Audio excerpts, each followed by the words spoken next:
One of the things I miss about being able to get out and teach groups this time of year is I'm missing all of the spring bird hikes with all of our returning migrators.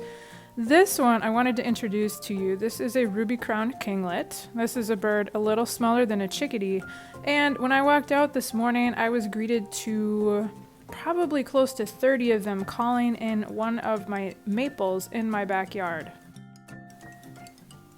I grabbed my binoculars, a set of 8x42s, and stepped out, tossed my phone on to do some digiscoping so that I could share the kinglet's feeding behavior with all of you guys. Toward the bottom of this circle, check out the little tiny kinglet that is hopping around on the maple flowers. This is what I'm looking for when I'm leading a bird hike or when I'm out by myself. I'll be listening for different calls from birds, and I will be just watching for movement, often from far back in the brush or in the treetops, and that will help key me in on where I'm going to use my binoculars.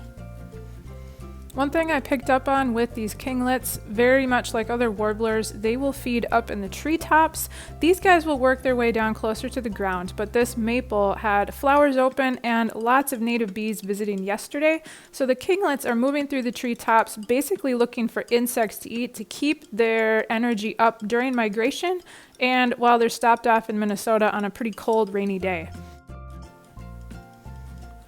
Hope this helps when you are out on your next hike. Don't forget to take a look in the treetops, see if there's anybody moving around, and don't forget to listen. You'll often hear lots of these bird calls far before you can see them.